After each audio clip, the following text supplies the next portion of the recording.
ଜାଲି ଦେଲେ ଶ୍ୱଶୁର ଘର ଲୋକେ। ହତ୍ୟା ଅଭିଯୋଗ ଆଣିଲେ ଝିଅଙ୍କ ପରିବାର ଲୋକେ।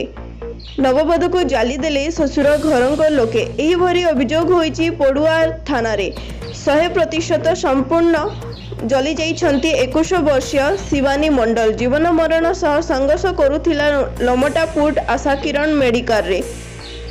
2 ମାସ ତଳେ ମାଲକାନଗିରି ଜିଲ୍ଲା 10 ନମ୍ବର ଗ୍ରାମର ଶିବାନୀଙ୍କୁ ବାହା ହୋଇଥିଲେ ପଡୁଆ ଥାନା ଅନ୍ତର୍ଗତ ପୂଜାରୀପୁଟ ଗ୍ରାମର ପ୍ରଭାସ ସିଂ।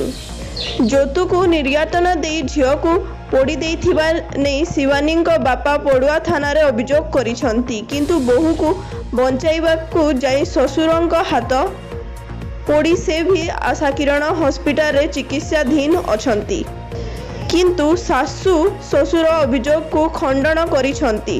ଶେଷରେ 48 ଘଣ୍ଟା ସଂଘର୍ଷ ପରେ ଚିକିତ୍ସାଧୀନ ଅବସ୍ଥାରେ ଶିବାନୀଙ୍କୁ ମୃତ୍ୟୁ ଘଟିଛି।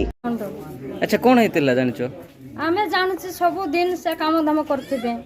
ତାର ବଡ଼ ଘର ଲୋକ, ତାର ବଡ଼ ଶାଶୁରୀ, ତାଙ୍କର ସ୍ୱାମୀ, ତାଙ୍କର ଶ୍ୱଶୁର, ତାଙ୍କର ସେ ବଡ଼ ଭାଇ ଅଛି ଆହୁରି ଗୋଟେ, ସେମାନେ ସବୁ ଟର୍ଚର କରିଥିଲେ।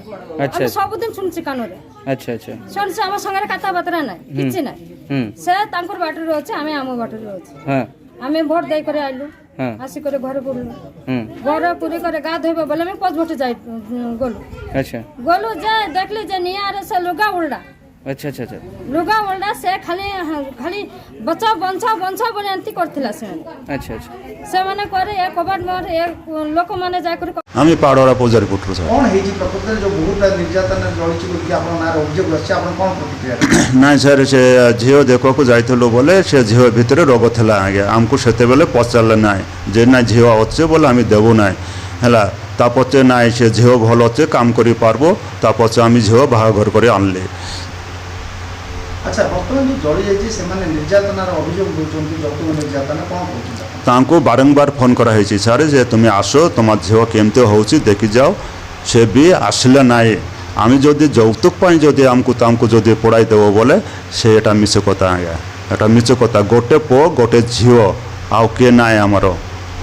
আচ্ছা, বর্তমান তার দেহরে যে আপন কହୁଛନ୍ତି যে বহুর দেহ খারাপ ଥିଲା ବୋଲି ଆପଣଙ୍କୁ ମ୍ୟାରେଜ ଯେତେବେଳେ ମ୍ୟାରେଜ କରାଇଲେ ଆପଣ ପୁଅ ସହିତ 2 ମାସ ଆଗରୁ ତାଙ୍କର ମଧ୍ୟସ୍ଥି କିମ୍ବା ତାଙ୍କ ବାପା ମା କେବେ ଜଣେଇ? ନାଇଁ ନାଇଁ ସାର୍, ଜଣାଇ ନାହିଁ ସାର୍, ଜଣାଇ ନାହିଁ। ସେ ତାଙ୍କୁ ବୋଲେ ନାହିଁ କି ମୁଣ୍ଡରେ ପାଣି ନଉ ଦେଇଥିଲେ। ତାପରେ ଆମେ କହିଲୁ ଯଦି ଗା ନ ଧୋଇବ ବୋଲେ ତୁମେ ସେ ମହାପୁର ପୂଜା କେମିତି କରିବ?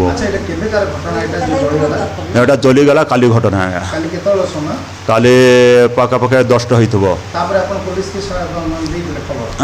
না আজ্ঞা আমি পুলিশকে খবর দিয়েছিলি যে এমতি হয়ে গেল বলে। তারপরে আমার ঘরটু ভারি গলা বউ ভারি গলা সকাল বেলে 9:40 ভারি গলা। তারপরে সে আমি পাড়া থানারে ফোন করলু। পাড়া থানাবালা সে বিনিয়া স্যার আসি করে সে বউকে ধরলে, বউকে ধরি করে আমার ঘর পর্যন্ত পৌঁছে দিলে।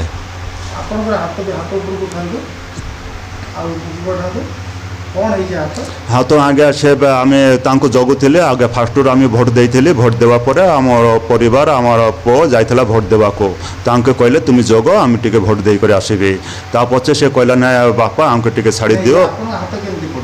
শুনু আমার হাত সে তাঁকু জয় লগালে বলে আমি ছড়াইବାକୁ যাইଥିଲୁ বলে পুড়িগলা। আচ্ছা মা কোন হইতলা, কোন কইবে কাল ঘটনা উপরে? কালি আমি ভোট দেওয়া পাই যাইଥିଲେ। সে ঝিও তাকে জাগি আমার স্বামী আগে যাইছিলে, তাকে জাগি করে বসাই থেকে যে তার পছে সে ঝিও তাকে কইলে যে বাপা টিকে কপাট খুলে দিও, মুই গা ধোইবাকে যাবি। নাই তোমার শাশু আসো, তার পছে গা ধোইব। আমি তো কিছু দেখি পারবো না, তুমি বউ মন। তারপরে সে কইলে নাই মুই কিছু করবি নাই, হলো গা ধোই করে পলাই আইবি।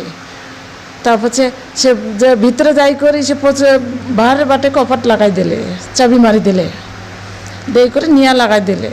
তারপরে জনে সে মাইগানা মন সাইটের মাইগানা মন দেখলে সমস্তে দেখি করে তাঙ্কর ঘরে ধোঁয়া বার হইল। তারপরে সে সমস্তকে ডাকি করে দিলে সে গাঁর লোক।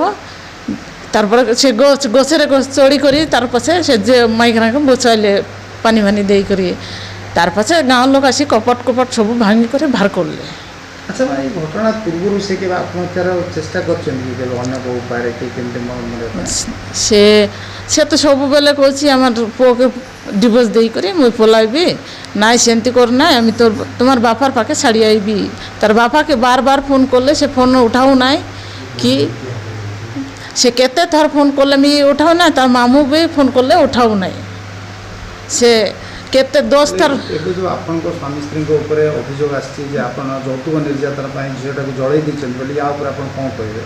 ନାଇଁ আমি জ্বলাও নাই সে একা নিজ জ্বলিছি আর আমার নিন্দা করছি এটা মিছ কথা ବୋଲି କହୁଛି। মিছ কথা এটা পুরা মিছ কথা ଘଟଣାସ୍ଥଳରେ ପଡୁଆ ପୋଲିସ ପହଞ୍ଚି ତଦନ୍ତ ଆରମ୍ଭ ସ୍ୱାମୀଙ୍କୁ ଗିରଫ କରିଛି।